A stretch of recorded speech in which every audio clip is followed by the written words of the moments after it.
Assalamualaikum warahmatullahi wabarakatuh. Kami anggota pelatihan dasar CPNS golongan 3 angkatan 37 kelompok 2 yang beranggotakan Kasea Karina SE, Holilan Nisari Tonga SH, Daniel Abadi Pasaribu STH, Darmayanti SAP, Dedek Syahrani Pardede SPD.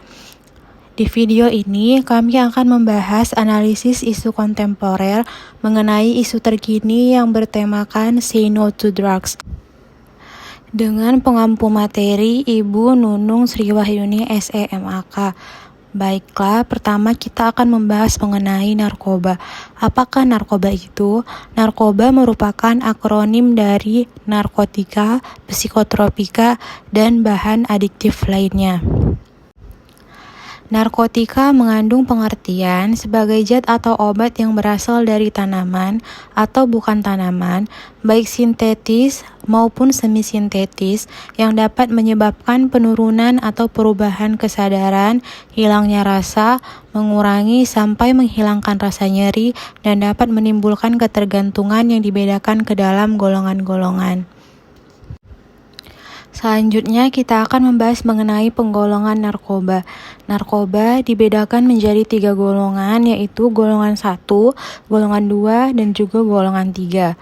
Golongan 1 yang ditujukan untuk ilmu pengetahuan dan bukan untuk pengobatan dan sangat berpotensi tinggi menyebabkan ketergantungan.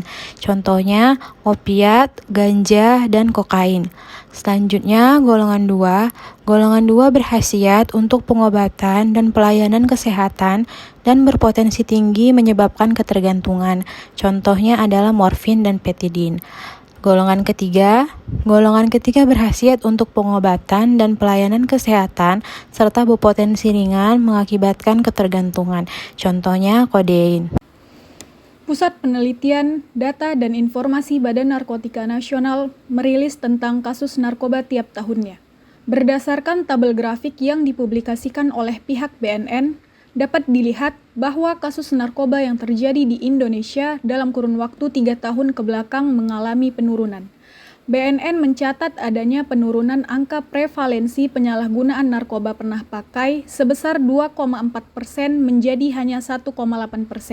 Penyalahgunaan narkoba di tahun 2019.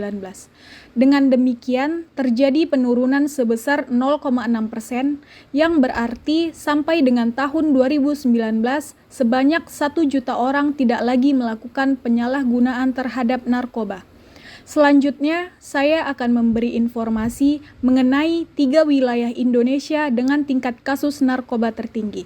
Di posisi puncak, ditempati oleh Provinsi Sumatera Utara dengan jumlah 520 kasus. Posisi kedua terdapat Provinsi Jawa Timur dengan jumlah 454 kasus dan posisi ketiga dengan jumlah 441 kasus oleh Provinsi Kalimantan Timur.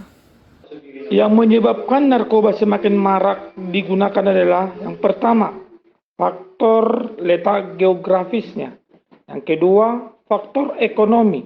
Yang ketiga, faktor kemudahan memperoleh obat. Yang keempat, faktor keluarga dan masyarakat. Yang kelima, faktor kepribadian. Dan yang terakhir adalah faktor fisik dari individu yang menyalahgunakannya. Dampak penyalahgunaan narkoba. Dampak penyalahgunaan narkoba dapat menimbulkan gangguan kesehatan jasmani, jiwa, mental, dan fungsi sosial. Dampak penyalahgunaan narkoba pada kesehatan jasmani yaitu 1. Kerusakan fungsi sistem saraf pusat, yaitu otak. 2. Infeksi akut otot jantung dan gangguan peredaran darah. 3. Penggunaan jarum suntik secara sembarangan dapat menyebabkan rentan terhadap penyakit. 4. Gangguan pada paru-paru, sukar bernapas, dan penyakit-penyakit paru-paru lainnya. 5. Gangguan pada kinerja saluran cerna, yaitu lambung dan usus besar. Dampak penyalahgunaan narkoba pada kesehatan mental yaitu 1. Labil. 2. Cepat memberontak. 3. Introvert dan penuh rahasia. 4. Sering berbohong dan suka mencuri. 5. Menjadi sensitif, kasar, dan tidak sopan. 6. Memiliki kecurigaan yang sama terhadap semua orang. 7. Pemalas dan prestasi belajar menurun. 8. Akal sehat tidak berperan berpikir irasional. Dampak penyalahgunaan narkoba pada kehidupan sosial yaitu 1. Pada keluarga. Pada keluarga akan mengganggu keharmonisan keluarga, merongrong keluarga dalam segi ekonomi, mempermalukan keluarga, hilangnya harapan keluarga. 2. Pada masyarakat, mengganggu keamanan dan ketertiban, mendorong tindak kejahatan, mengakibatkan hilangnya kepercayaan, dan menimbulkan beban ekonomi dan sosial yang besar. Nah, dari beberapa penyebab yang telah dipaparkan tadi, kita dapat mengatasinya dengan solusi berikut ini. Yang pertama, pemerintah dapat melakukan pendekatan melalui sosialisasi kepada para remaja khususnya, yaitu para remaja tingkat SMP dan SMA. Selain itu, pemerintah juga harus sering mengadakan sosialisasi kepada masyarakat terkait layanan rehabilitasi narkoba. Karena apa? Terkadang masyarakat mengetahui adanya narkoba tapi tidak tahu bagaimana pencegahannya, tidak tahu bagaimana mengatasinya. Untuk itu, tugas pemerintah adalah mengedukasi masyarakat terkait pentingnya menjauhi narkoba. Kemudian yang ketiga, orang tua dapat memberikan edukasi dan pengawasan terkait bahaya penyalahgunaan narkoba. Nah, karena anak-anak ini lebih dekat kepada orang tua dan guru kalau di sekolah. Oleh sebab itu, guru juga harus mengawasi pergaulan anak-anaknya, sehingga anak-anaknya bisa terhindar dari penyalahgunaan narkoba.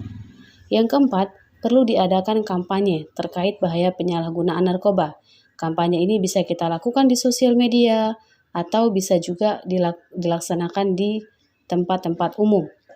Kemudian yang terakhir adalah meningkatkan iman dan takwa melalui pembinaan kerohanian.